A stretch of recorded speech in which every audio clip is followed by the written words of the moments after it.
Salmo 48, do versículo 1 ao versículo 14, que diz assim: Grande é o Senhor e muito digno de ser louvado na cidade do nosso Deus. Seu santo monte, belo e sobranceiro, é a alegria de toda a terra. O monte Sião, para os lados do norte, a cidade do grande rei. Nos palácios dela, Deus se faz conhecer como alto refúgio. Por isso, eis que os reis se coligaram e juntos sumiram-se. Bastou-lhes vê-lo e se espantaram, tomaram-se de assombro e fugiram apressados. O terror ali os venceu e sentiram dores como de parturiente. Com o vento oriental destruíste as naus de Tarsis.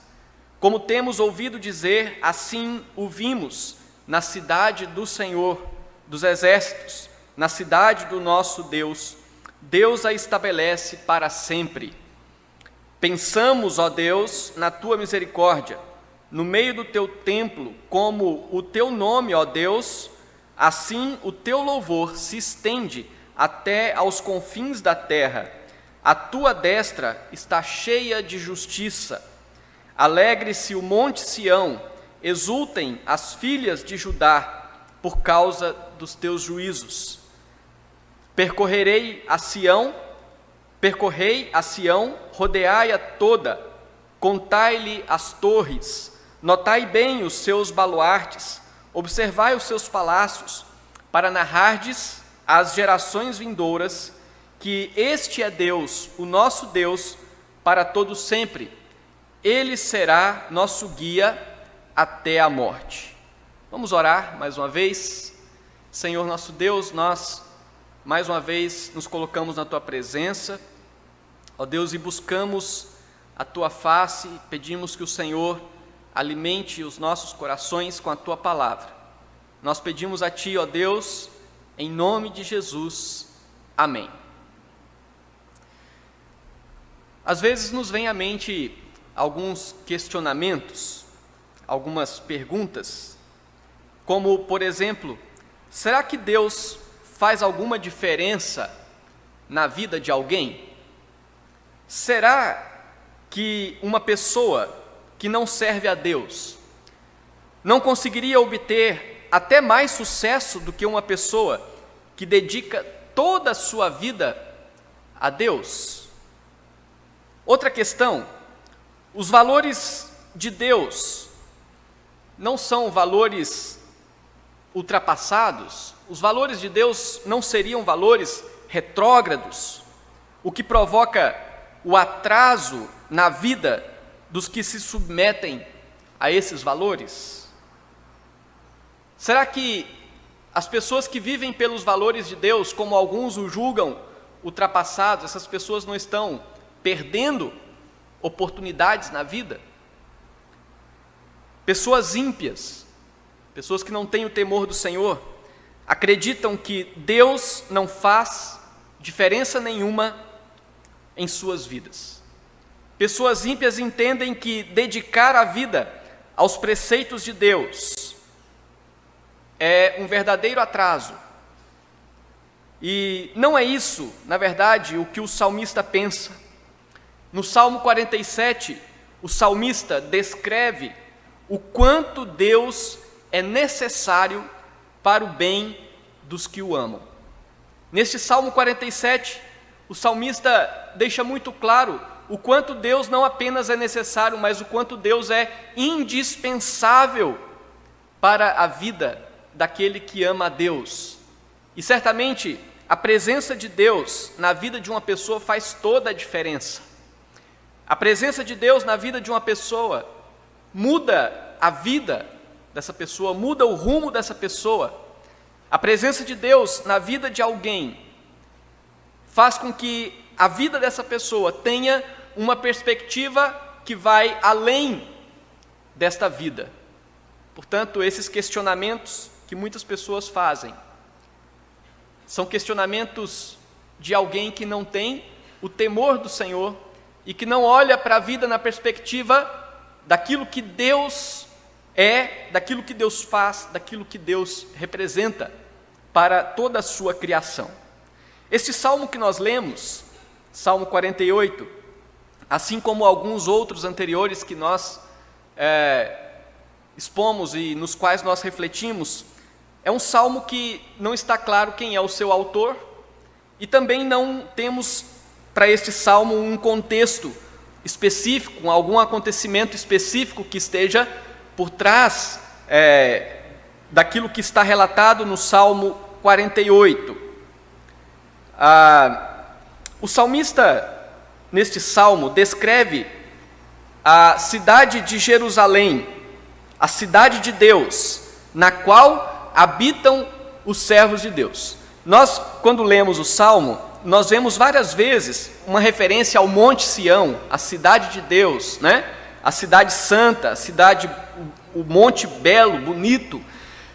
Em primeiro momento, até podemos pensar que a ênfase do salmista está no monte. Podemos pensar que a ênfase do salmista está na cidade, nas suas torres, nos seus palácios.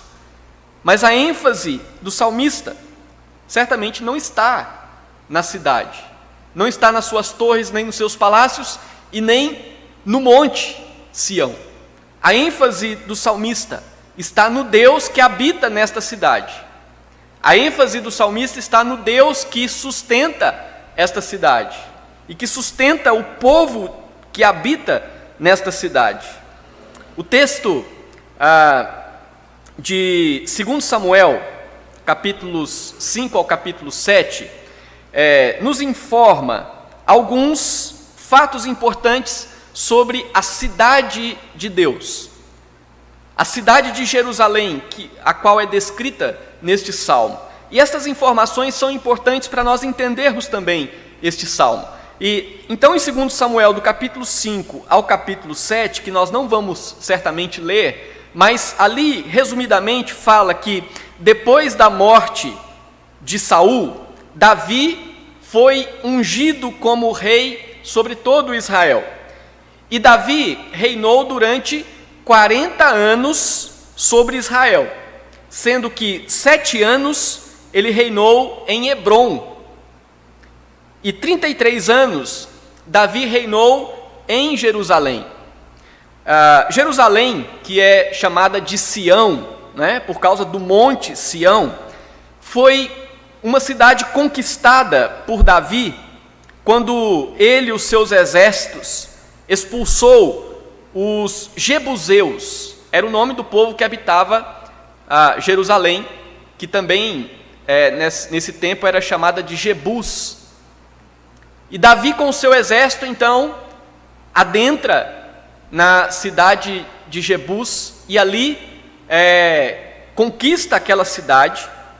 E Jerusalém agora passa a ser a habitação do povo de Deus. E aí então, quando Davi conquista esta cidade, ele traz para a cidade de Jerusalém a Arca da Aliança.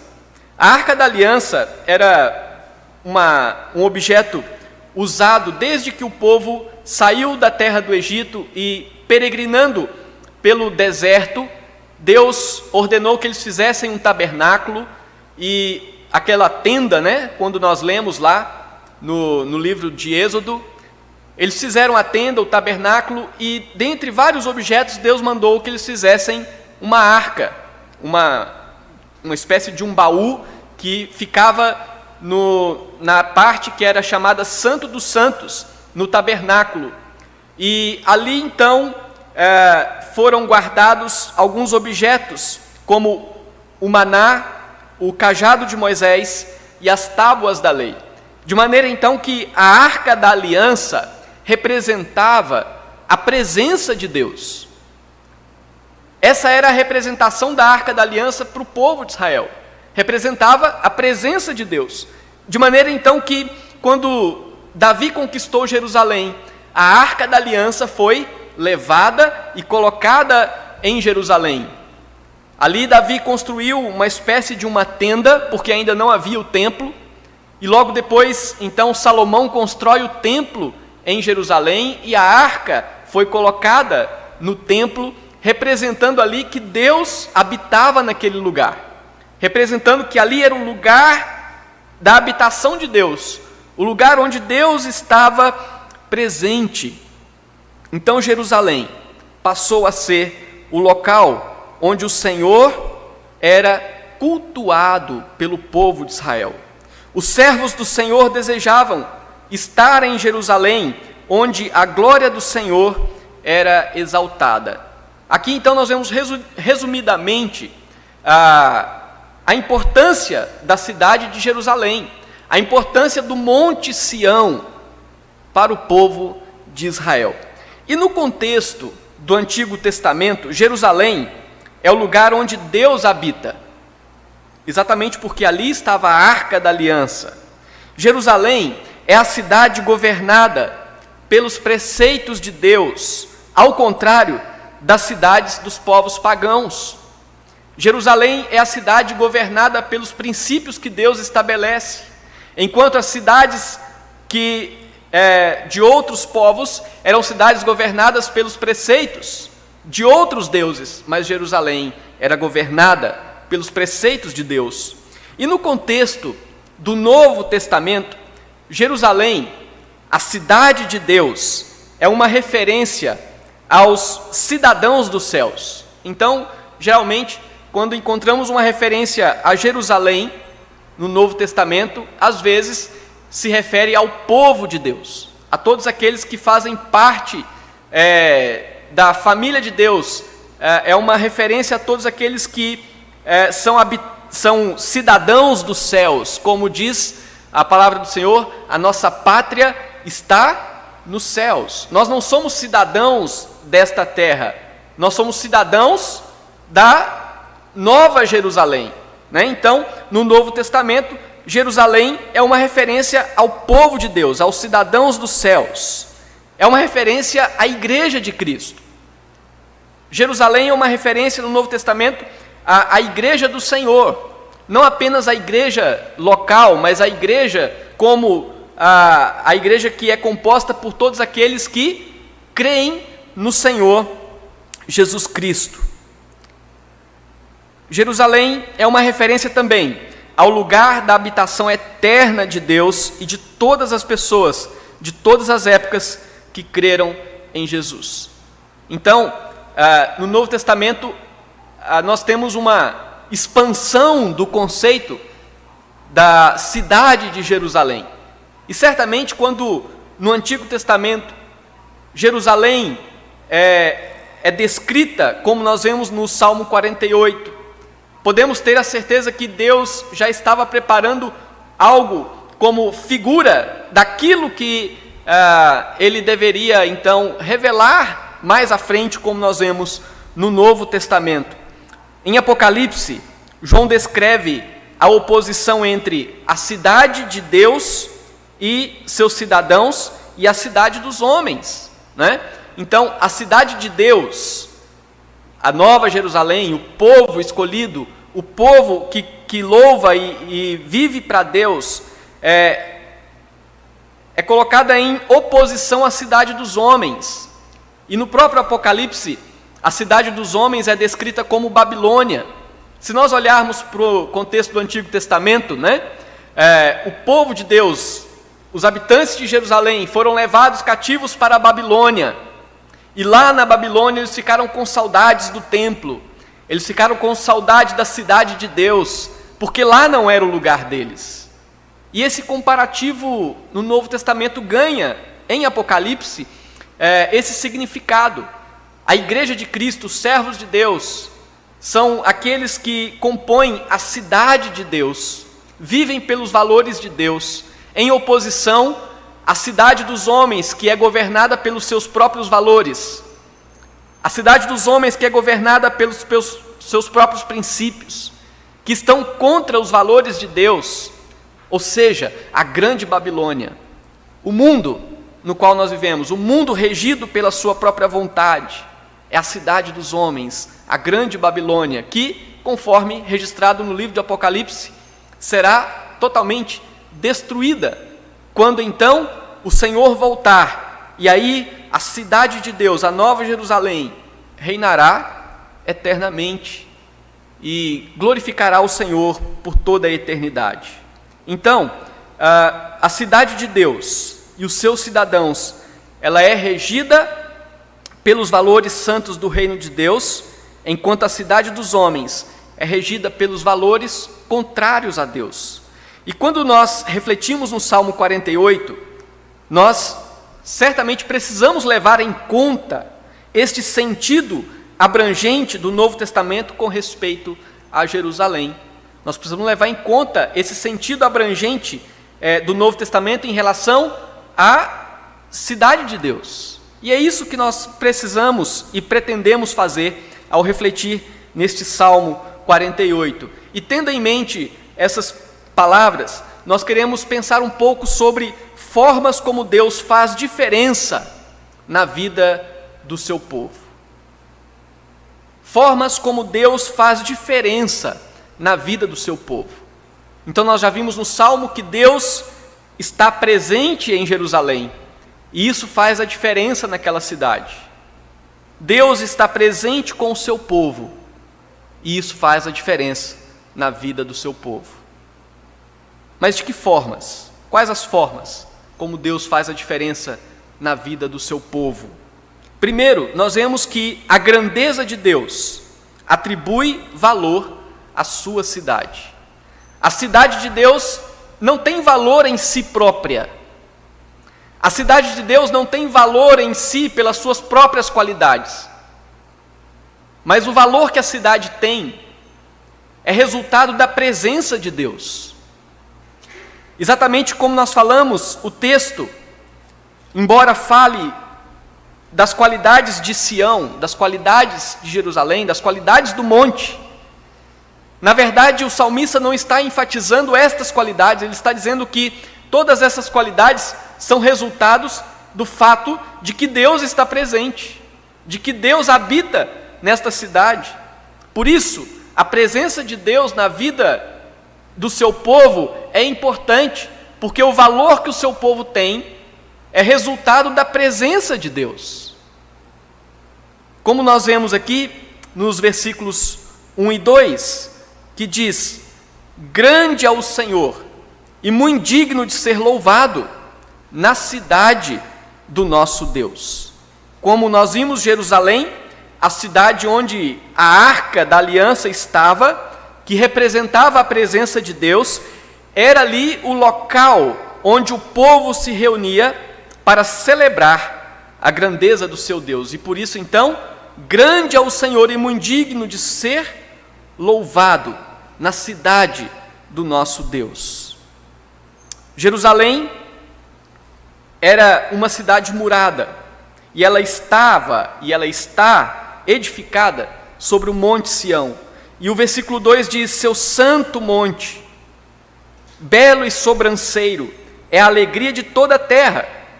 O monte Sião, para os lados do norte, a cidade do grande rei. Existiam outras cidades muradas, assim como Jerusalém, nessa época. Existiam outros montes, até mais elevados do que o monte Sião. Como, por exemplo, encontra-se uma referência sobre um monte chamado Zafon, na Síria, que era tido como a habitação do deus Baal. E era um monte com talvez as mesmas características do monte Sião. Contudo, o que diferenciava Jerusalém, o que diferenciava o monte Sião, era que ali era a habitação do grande rei. O que fazia a diferença era a presença do Senhor naquele lugar. Como diz o salmista, no versículo 2, o seu monte, o seu santo monte, belo e sobranceiro, é a alegria de toda a terra. O monte Sião, para os lados do norte, a cidade do grande rei. Por ela ser a cidade do grande rei, ela então é santa, ela é a alegria de toda a terra, porque a partir de Jerusalém, os povos são abençoados. A partir de Jerusalém, da cidade de Deus, as outras nações são abençoadas, por isso ela é a alegria de toda a terra. E Jerusalém, então, ela tem o seu valor, porque ali é a cidade do grande rei. Zafon, por exemplo, era a cidade do deus Baal. O deus Baal que foi humilhado, por exemplo, no episódio que envolveu o profeta Elias. Seus profetas clamaram e não houve nenhuma resposta. Mas Jerusalém, o Monte Sião, era a habitação do grande rei, o rei de toda a terra, como nós vimos no capítulo 47 ou no Salmo 47. Ali habitava ou habita o rei de toda a terra, o grande rei. Então, meus irmãos, o valor da igreja como a Santa Jerusalém está vinculado ao seu grande Deus que habita no seu meio. O valor não é um valor próprio, mas é o valor do Deus que está presente no seu povo. E como povo de Deus, o nosso valor não é próprio nosso valor não está em nossas qualidades, o nosso valor está no Deus que habita em nosso coração. Isso aqui já tendo essa perspectiva expandida do conceito da cidade de Deus, pensando no conceito do Novo Testamento sobre a cidade de Deus. João descreve a Nova Jerusalém, a igreja de Cristo, demonstrando que sua beleza está na glória de Deus. Texto de Apocalipse capítulo 21, versículos 10 e 11, ali quando João teve a visão da Nova Jerusalém, uma referência à igreja, uma referência ao povo de Deus, ele diz assim: e me transportou em espírito até uma grande e elevada montanha, e me mostrou a santa cidade, Jerusalém, que descia do céu, da parte de Deus, a qual tem a glória de Deus. A qual tem a glória de Deus. O seu fulgor era semelhante a uma pedra preciosíssima, como pedra de jaspe cristalina. A igreja não tem valor em si como denominação. A igreja não tem valor em si, nem em suas construções. A igreja não tem valor nos seus imóveis. A igreja não tem valor no seu poder econômico e nem na qualidade dos seus frequentadores. A igreja não tem valor em si o suficiente para garantir a salvação, pois a salvação é pela graça de Deus. Por isso, como igreja, como a cidade de Deus, como o povo escolhido de Deus, nós devemos nos humilhar diante do Senhor, sabendo que o nosso valor é conferido a nós, porque Ele, o nosso Deus, é o grande Deus, o grande Rei. Assim como Jerusalém não tinha valor em si, mas o seu valor era devido à presença do grande Deus que habitava ali naquela cidade. Nós, como igreja, como a Jerusalém, como a Nova Jerusalém, devemos entender o valor que há em nós é porque Deus habita em nós, porque o grande Deus está em nós, é porque Ele habita em nosso coração, e aí então nós temos em nós este valor.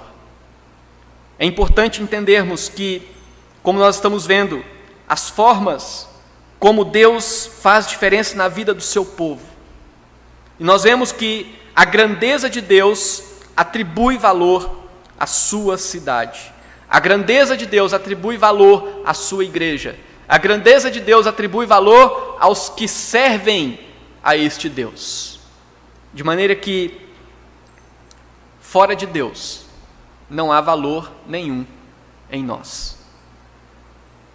Longe de Deus não há valor nenhum no ser humano, porque o ser humano é falho, é limitado, e portanto Deus é que confere valor à vida de alguém. Mas nós podemos caminhar no texto e ver que o salmista nos apresenta outra forma, que nos mostra como que Deus faz diferença na vida da sua cidade. E nós vamos ver que a presença de Deus garante segurança à sua cidade. A segurança da cidade está na presença de Deus, não está na sua própria força, no seu próprio poder, do seu exército, mas a segurança da cidade está no fato de que Deus protege a sua cidade. Vamos ver isso no versículo 3 ao versículo 8 e depois também no versículo 12 ao versículo 14. Nós podemos ver no texto que Jerusalém tinha grandes palácios, grandes torres e grandes fortificações. Contudo, o salmista deixa muito claro para nós no texto que Deus é o alto refúgio da cidade. Veja no versículo 3, que diz assim: nos palácios dela, nos palácios de Jerusalém, Deus se faz conhecer como o alto refúgio. Nos palácios daquela cidade, Deus se revela, Deus se faz conhecer como o alto refúgio. Não são as torres, não são os palácios, mas é o Deus que habita na cidade, é que é o alto refúgio do seu povo. Deus se faz conhecer porque Ele se manifesta.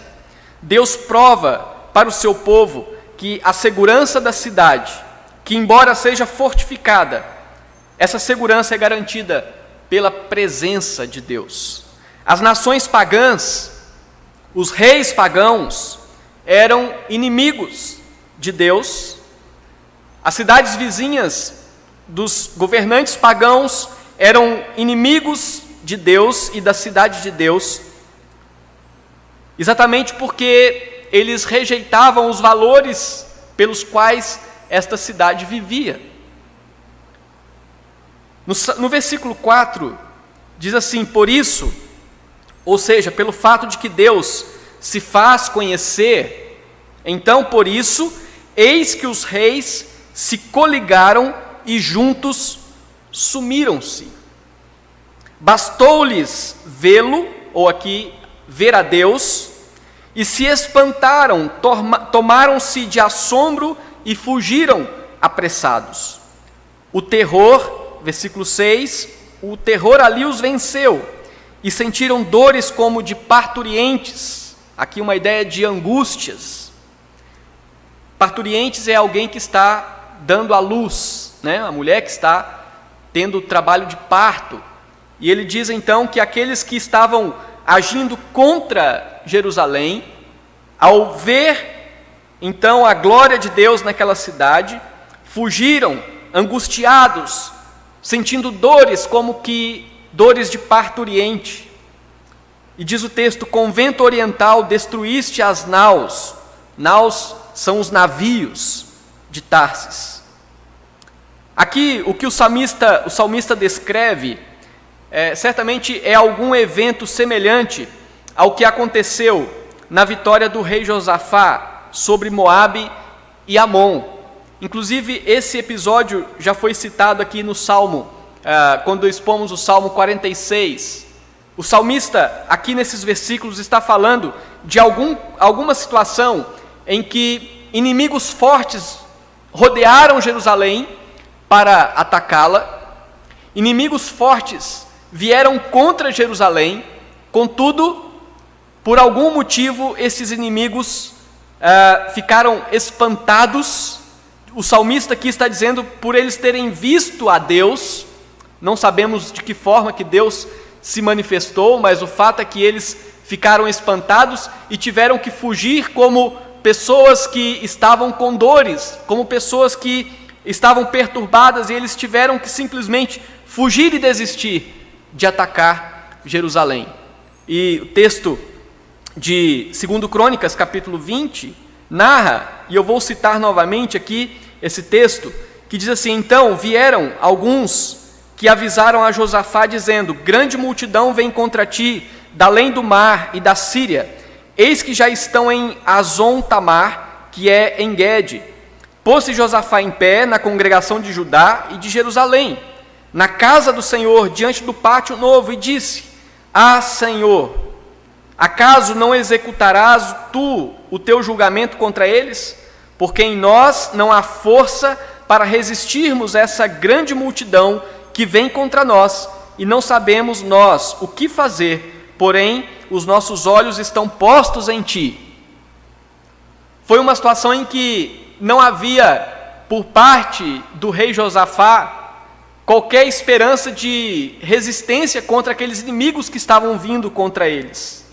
E aí então diz o texto: tendo Judá chegado ao alto, que olha para o deserto, procurou ver a multidão, e eis que eram corpos mortos, que jaziam em terra, sem nenhum sobrevivente. Então, aqui no Salmo 48, certamente o salmista está fazendo referência a algum fato semelhante a este, quando inimigos rodearam Jerusalém, mas Deus, como aquele que sustenta a sua cidade, aquele que protege o seu povo, aquele que guarda o seu povo, simplesmente espantou os seus inimigos. E aí, no versículo 8 do Salmo 48 diz: como temos ouvido dizer, aqui uma referência a ações de Deus no passado, ações de Deus no deserto, quando o povo foi liberto do Egito, né? Assim o vimos na cidade do Senhor dos Exércitos, na cidade do nosso Deus, Deus a estabelece para sempre. Então o salmista está dizendo: nós agora vemos algo semelhante que aconteceu no passado, que os nossos pais nos contaram. Agora nós podemos ver com os nossos olhos Deus protegendo-nos, protegendo a nossa cidade. E agora, indo um pouco à frente, no versículo 12, o salmista diz: percorrei a Sião, rodeai-a, contai-lhe as torres. Ele está dizendo: contem as torres da cidade, vejam como ela é fortificada, notai bem os seus baluartes, observai os seus palácios, para narrardes às gerações vindouras, que este é Deus, o nosso Deus para todo sempre, ele será o nosso guia até a morte.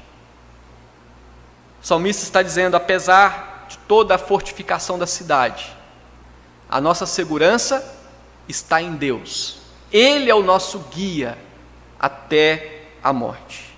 Então, meus irmãos, os habitantes de Jerusalém presenciaram ali o poder protetor do Senhor, e assim eles firmaram ainda mais a sua fé, na certeza de que Deus cuida do seu povo para sempre.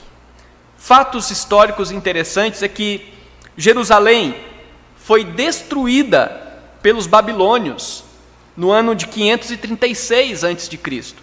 Certamente depois deste salmo ter sido escrito, exaltando o fato de que Deus protege a sua cidade, em 536 ela foi totalmente destruída. Ela foi aniquilada, os muros derrubados pelos babilônios. Contudo, no decorrer da história, o povo de Deus, mesmo sendo perseguido, continua sendo sustentado por Deus. Certamente, a cidade em si, representando o povo de Deus, a história nos mostra que Deus continua sustentando o seu povo. Assim como Jerusalém e os seus habitantes eram perseguidos pelos inimigos de Deus, assim também a igreja continua sendo alvo das investidas que visam destruí-la em todo o tempo. Não existe perseguição, por maior e mais cruel do que ela seja, que possa destruir a igreja de Cristo, pois Deus é quem sustenta o seu povo. Se algum dia, supondo, fazendo aqui uma suposição, se algum dia todos os cristãos do mundo fossem mortos de uma só vez, numa grande perseguição, este não seria o fim da igreja. Ainda que aos olhos do mundo, digamos, a cidade seja destruída, este não é o fim. Porque a cidade de Deus é indestrutível. A única coisa que aconteceria numa situação dessa é que a igreja seria reunida de uma só vez na presença de Deus. O que poderia aparentar uma derrota seria, ao contrário disso, uma grande vitória. Porque a cidade de Deus é indestrutível. Aos olhos dos homens, o mundo, os ímpios, aqueles que perseguem a igreja, eles têm algumas ações que, aos olhos deles, a igreja está sendo prejudicada, aos olhos deles, a igreja está sendo destruída, aos olhos deles, a igreja está sendo enfraquecida. Mas a história só nos mostra que a igreja de Deus, a Jerusalém de Deus, ela é indestrutível. Em narrativas de lugares em que a igreja é duramente perseguida, aparentemente ela some, mas depois de um tempo aquela igreja naquele lugar floresce com toda a força. E sempre foi assim na história. As portas do inferno não prevalecem contra a igreja, contra a Jerusalém de Deus. Deus é a segurança do seu povo. Deus é a nossa segurança. O povo de Deus estará seguro por toda a eternidade, conforme João nos diz no livro do Apocalipse. E aqui mais uma vez eu cito texto de Apocalipse capítulo 21, do versículo 25 ao versículo 27, quando João está falando da nova Jerusalém. Ele diz assim: as suas portas nunca, jamais se fecharão de dia, porque nela não haverá noite. Lembrando que na cidade de Jerusalém, na cidade fortificada, as portas eram fechadas, né? Os portões eram fechados, para que houvesse proteção, para que o inimigo não entrasse. Mas agora João está dizendo que na nova Jerusalém, os portões não se fecharão,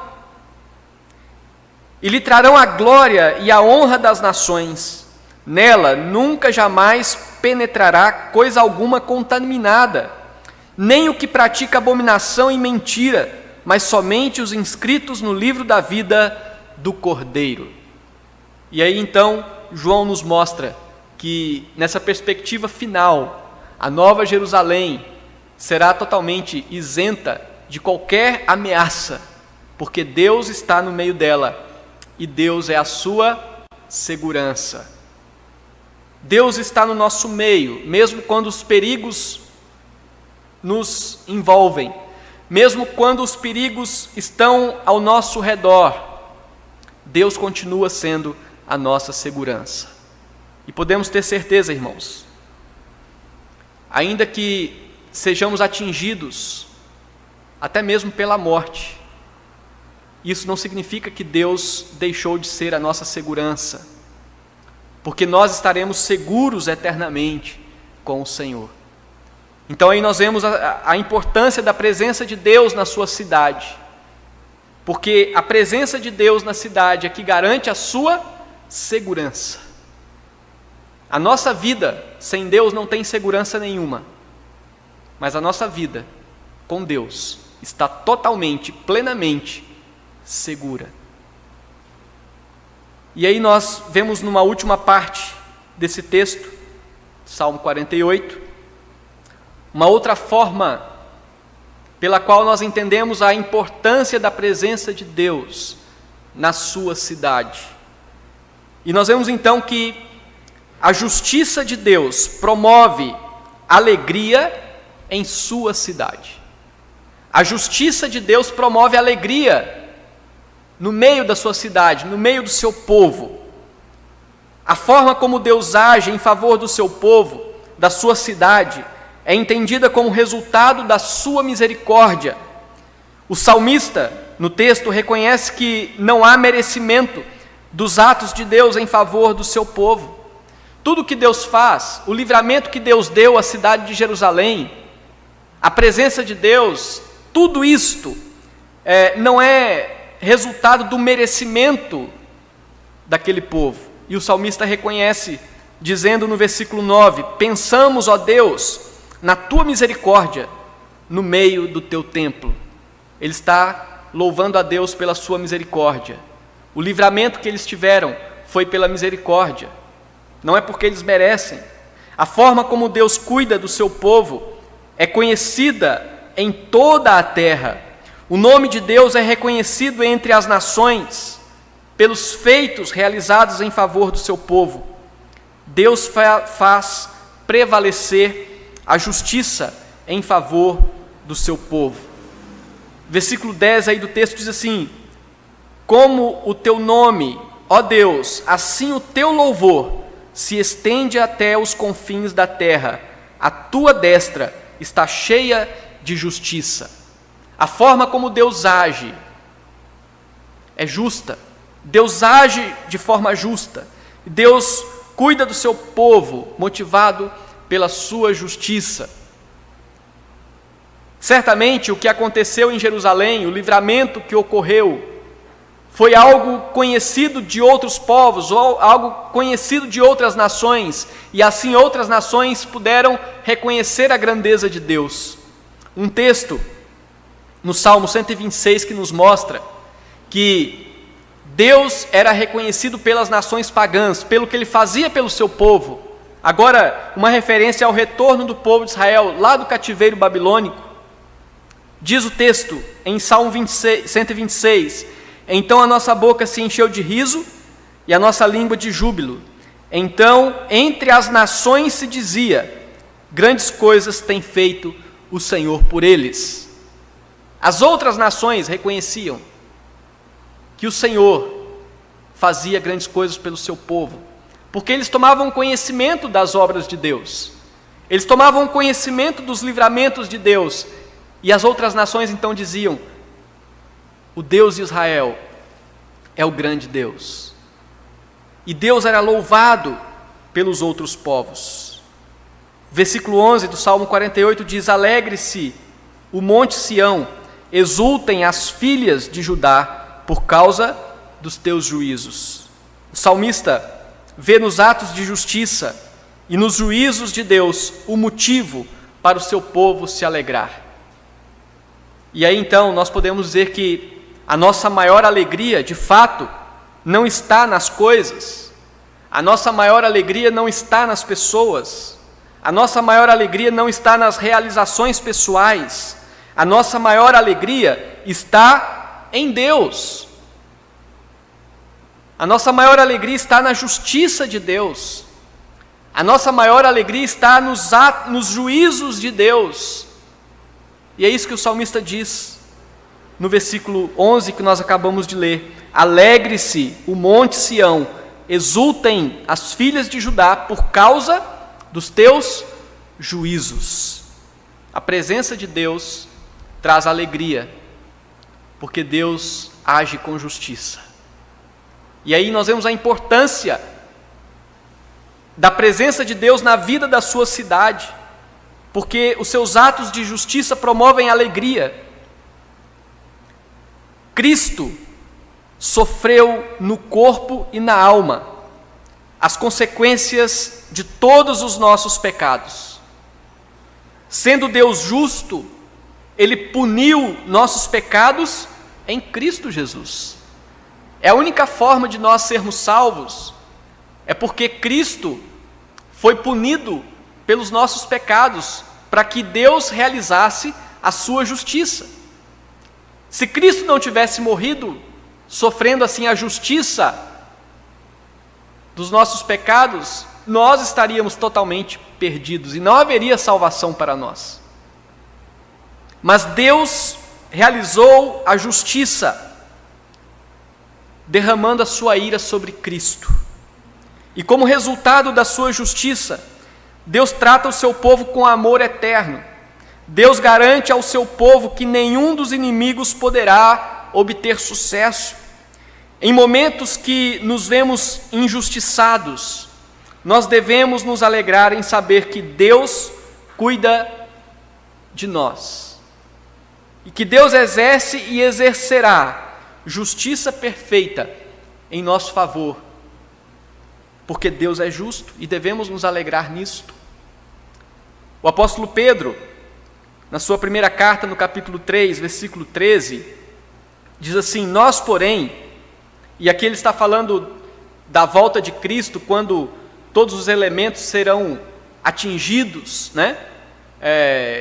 Então a terra sofrerá a ira de Deus. Ele diz assim: nós, porém, segundo a sua promessa, esperamos novos céus e nova terra, nos quais habita a justiça. E o que marca o novo céu e a nova terra é a plena justiça de Deus, visível, presente, louvada por aqueles que habitarão este novo céu e a nova terra. Em Apocalipse 21, do versículo 1 ao 4, mais uma referência à Nova Jerusalém, da qual João fala. Ele diz: vi novo céu e nova terra, pois o primeiro céu e a primeira terra passaram, e o mar já não existe. Vi também a cidade santa, a Nova Jerusalém, que descia do céu da parte de Deus, ataviada como noiva, adornada para o seu esposo. Então ouvi grande voz vinda do trono, dizendo: eis o tabernáculo de Deus com os homens, Deus habitará com eles. Ou seja, Deus é presente com eles. Eles serão povos de Deus, e Deus mesmo estará com eles, e lhes enxugará dos olhos toda lágrima, e a morte já não existirá, já não haverá luto, nem pranto, nem dor, porque as primeiras coisas passaram. A ideia de que então a justiça de Deus será plenamente vista e sentida, experimentada por toda a eternidade. Porque toda injustiça já terá sido punida, todos os ímpios já terão recebido o seu merecido castigo eterno, e aqueles agora que são habitantes desta Nova Jerusalém poderão desfrutar do gozo de sentir que a justiça de Deus foi, de uma vez por todas, efetuada. Como diz o apóstolo Pedro, no novo céu e na nova terra habita justiça. Então, meus irmãos, o salmista, neste salmo, fala que a cidade de Deus, o Monte Sião, a Jerusalém, deve se alegrar, porque o Deus que habita nesta cidade é um Deus justo, os seus juízos são perfeitos. Nós, como povo de Deus, devemos ter a certeza de que Deus age com justiça. Muitas vezes a injustiça está ao nosso redor e muitas vezes até nós nos perguntamos: será que Deus está vendo estas coisas? Mas o fato é que nós devemos ter a convicção de que Deus age com justiça, e haverá o tempo em que toda injustiça será devidamente punida, porque no novo céu e na nova terra, na Nova Jerusalém, haverá a justiça plena. A presença de Deus no nosso meio nos garante a justiça, e podemos então nos alegrar, porque Deus é um Deus justo, e Ele habita no meio do seu povo. O que nós vimos aqui no Salmo 48 foram 3 formas como Deus faz diferença na vida do seu povo.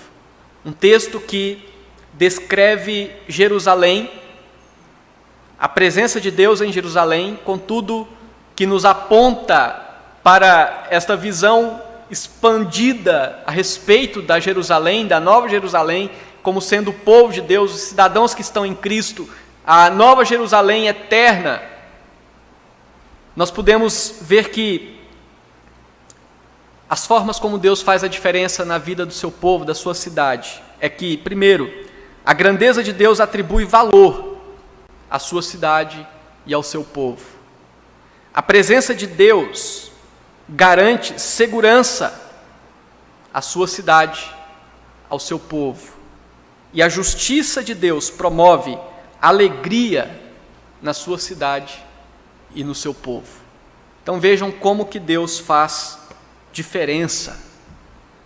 E aqueles que pensam que Deus é dispensável, aqueles que pensam que Servir a Deus é perca de tempo.